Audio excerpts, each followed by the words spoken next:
അച്ഛൻ നേതാവായതോ MLA ആയതോ അധികാരം പിടിക്കാൻ മാത്രമല്ല, ജനങ്ങളുടെ പ്രശ്നങ്ങൾ പരിഹരിക്കാന്. അത് വിട്ടുമാറുന്നത് അച്ഛന്റെ വഴിയല്ല.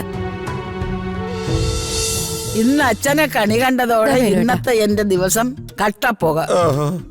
ഒരേ വീട്ടില് ജീവിക്കുന്നവര് പരസ്പരം കണി കാണുന്നോണ്ട് പ്രത്യേകിച്ച് ഫലമൊന്നുമില്ല, അല്ലേ വേണുവേട്ടാ? ആ, അങ്ങനെയും ആശ്വസിക്കാം. എന്നാലും എഴുന്നേറ്റ് വരുമ്പോ ഒരു മൂർഖൻ പാമ്പിനെ കൺമുമ്പിൽ കണ്ടാലുള്ള ഒരു അവസ്ഥ നീ ഒന്ന് ആലോചിച്ചു. അന്നത്തെ ദിവസം പോയില്ലേ?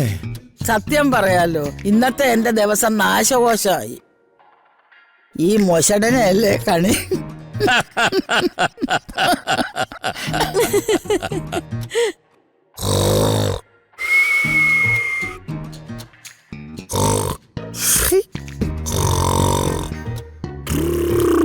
ദൈവമേ, ഇന്നെല്ലാരും വിളിച്ചറിയിക്കുമല്ലോ.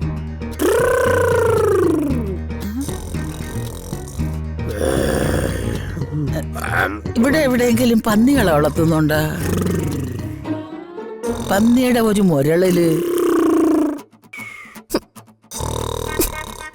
ചേട്ടാ ചേട്ടാ ചേട്ടാ ചേട്ടാ ചേട്ടാ, സാറേ, ഞാൻ വോട്ടർമാർക്ക് കാശ് കൊടുത്തിട്ടില്ലേ? ചേട്ടാ, നിങ്ങളുടെ കൂർക്കം വലിയ നിലവിളിയൊക്കെ ആരെങ്കിലും കേൾക്കും. ഉറക്കത്തിലല്ലേ പ്രിയേ? ഉറക്കത്തിലാണെന്ന് പറഞ്ഞിട്ട് വല്ല കാര്യമുണ്ടോ? ജേട്ടൻ ഇതിനകത്ത് ഒളിവിലാണെന്ന കാര്യം എല്ലാവരും അറിയില്ലേ? പിന്നെ ഞാൻ എന്ത് ചെയ്യും പ്രിയേ? ഒരു കാര്യം ചെയ്, ഈ കട്ടിലിന്റെ അടിയിൽ കയറി കിടക്ക്. അയ്യോ, അവിടെ ഞാൻ കിടക്കില്ല. എനിക്ക് ശ്വാസം മുട്ടും. അത് മാത്രമല്ല, അതിനകത്ത് മുഴുവൻ എട്ടുകാലികളാ. എന്നാ പിന്നെ കൊറേ ദിവസത്തേക്ക് ജേട്ടൻ ഈ നാട്ടിൽ നിന്ന് എങ്ങോട്ടെങ്കിലും ഒന്ന് പോ. കാശൊക്കെ ഞാൻ സൂക്ഷിച്ചോളാം. എടി, ഞാൻ പുറത്തേക്ക് ഇറങ്ങിയ ചെന്ന് വീഴുന്ന പോലീസിന്റെ അണ്ണാക്കിലായിരിക്കും. ഇപ്പൊ പോകുന്നത് സേഫ് അല്ല. പോകാതെ നിൽക്കുന്നതാ സേഫ് അല്ലാത്തത്. നിങ്ങളുടെ അമ്മ നിങ്ങളെ പോലീസിന് ഒറ്റ കൊടുക്കും. ആ, ഒരു കാര്യം ചെയ്, പളനിക്ക് പോ. അതിന് ഞാൻ വഴിപാട് നേർന്നിട്ടില്ലല്ലോ. ഓ, വഴിപാടിനല്ല, പളനിയിലെ ചെന്ന് തല മൊട്ടയടിക്ക്. ഈ പുരുകവും മീശയും കൂടെ അങ്ങ് എടുത്തേക്ക്. എന്നിട്ട് ഒരു കാവടി എടുത്ത് തേരാ പാര അങ്ങ് നടക്ക്. ഒരു പോലീസും പിടിക്കില്ല. ഈ വിദ്യയൊന്നും ഇന്നത്തെ പോലീസിന് മുമ്പ് ചെലവാകില്ല.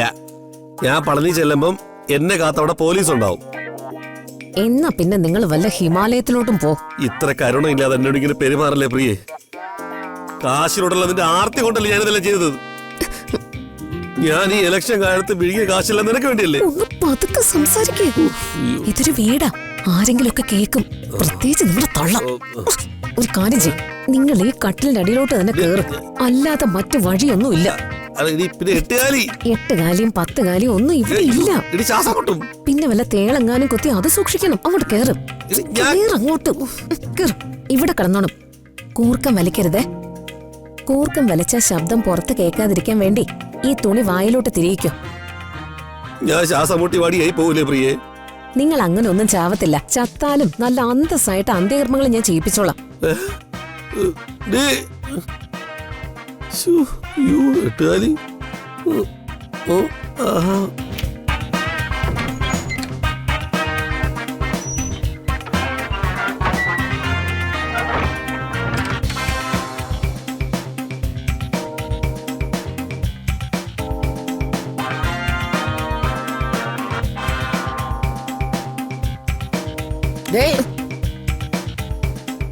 നീ നിന്റെ മുറിക്കകത്ത് പോത്തിനോ പന്നിയോ വളർത്തുന്നുണ്ടോ? നേരം വെളുത്തപ്പോഴേ നിങ്ങൾക്ക് നാൽക്കാലികളുടെ ഇറച്ചി തിന്നണോ അല്ലേ? ഓ, ഇറച്ചി തിന്നാനുള്ള മോഹമൊന്നും അല്ല. ഇറച്ചി ഞാൻ കൊറേ തിന്ന്. ദുബായിൽ വെച്ച് ഞാൻ ഒട്ടകത്തിന്റെ ഇറച്ചി വരെ തിന്നിട്ടുണ്ട്. പിന്നെ നിന്റെ മുറിക്കകത്ത് ആരോടാ സംസാരിച്ചത്? എനിക്കെന്താ ഫോണിലൂടെ സംസാരിച്ചൂടെ? ദേ തള്ളേ, വെറുതെ കള്ളക്കഥകൾ ഉണ്ടാക്കി ജേട്ടൻ വരുമ്പോഴങ്ങനെ പറഞ്ഞു കൊടുത്താലുണ്ടല്ലോ. ഇവർക്ക് വല്ല ഭ്രാന്ത് വേണോ? ഇവക്ക് എന്തോ ഒരു തരികിടയുണ്ട്.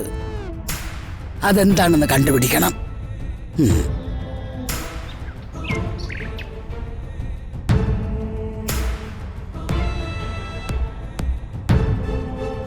പ്രതാപവർമ്മ സാറിന്റെ നേതൃത്വത്തിലുള്ള ഒരു മന്ത്രിസഭ വരണമെന്നാണ് എല്ലാവരുടെയും അഭിപ്രായം. സാറ് മുഖ്യമന്ത്രി.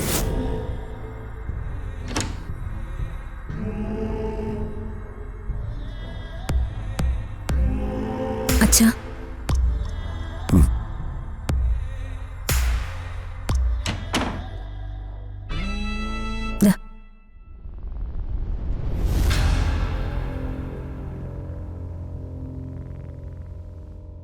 അച്ഛൻ വലിയ ടെൻഷനിലാണെന്നും അച്ഛന്റെ മനസ്സിലൊരു യുദ്ധം നടക്കുകയാണെന്നും വളരെ വ്യക്തമായിട്ട് എനിക്കറിയാം. നീ പറഞ്ഞത് ശരിയാ. സത്യം പറഞ്ഞ ഇപ്പോഴും എന്റെ മനസ്സൊരു യുദ്ധഭൂമിയാണ്.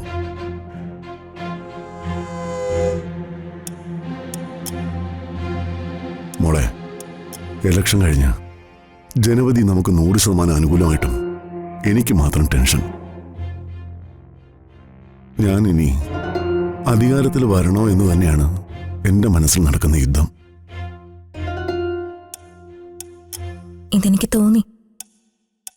ഇതുകൊണ്ട് തന്നെയാണ് എനിക്ക് അച്ഛനോട് സംസാരിക്കണമെന്ന് തോന്നിയത്. അച്ഛൻ വളരെ കോൺഫിഡന്റ് ആവണം. അച്ഛൻ തന്നെ മുഖ്യമന്ത്രി ആവണമെന്നുള്ള അവരുടെ തീരുമാനം അച്ഛൻ തന്നെ തള്ളിക്കളയരുത്.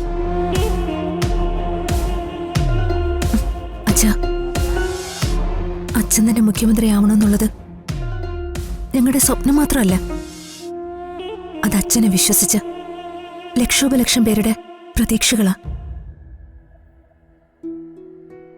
അച്ഛനൊരു സമരനായകനാ, ഒരു പോരാളി. ഒരു കാലത്തൊന്നും അല്ലാതിരുന്ന അച്ഛൻ ഇത്ര ദൂരം നടന്നെത്തിയതെങ്ങനെയാ? അത് മടി കൊണ്ടാണോ? പോരാട്ടം കൊണ്ട് തന്നെയല്ലേ? അച്ഛൻ നേതാവായതോ MLA ആയതോ അധികാരം പിടിക്കാൻ മാത്രമല്ല, ജനങ്ങളുടെ പ്രശ്നങ്ങൾ പരിഹരിക്കാനാ. അത് വിട്ടുമാറുന്നത് അച്ഛന്റെ വഴിയല്ല. അച്ഛൻ എന്തോന്നും മിണ്ടാത്തത്? നീ പറയല്ലേ? നീ പറയൂ, ഞാൻ കേൾക്കാം. ഇങ്ങനൊരവസരം ഇനി അച്ഛന്റെ ജീവിതത്തിൽ വരാനിടയില്ല. ഇതച്ഛൻ നഷ്ടപ്പെടുത്തിയ കാലം പോലും അച്ഛനോട് ക്ഷമിച്ചെന്ന് വരില്ല. വോട്ട് ചെയ്തവർക്ക് അച്ഛൻ പ്രതാപവർമ്മ എന്ന മനുഷ്യൻ മാത്രമല്ല, അവർക്ക് അച്ഛനൊരു ശുഭപ്രതീക്ഷയാ. ഞാൻ അഭിമാനിച്ചിരുന്ന എന്റെ അച്ഛൻ ആദർശധീരനായ പഴയ പ്രതാപവർമ്മയാ. ഇങ്ങനെ പതറി നിൽക്കുന്ന ഒരാളല്ല. അച്ഛൻ ഈ നാടിന്റെ മുഖ്യമന്ത്രി ആകുമെന്ന് തന്നെയാ എന്റെ പ്രതീക്ഷ. അത് ഈ മകളുടെ സ്വകാര്യ അഹങ്കാരത്തെക്കാൾ ഉപരി ഒരു നാടിന്റെ നല്ല കാല സ്വപ്നമാണ്. അച്ഛൻ തീരുമാനം മാറ്റരുത്. അതേ എനിക്ക് പറയാനുള്ളൂ.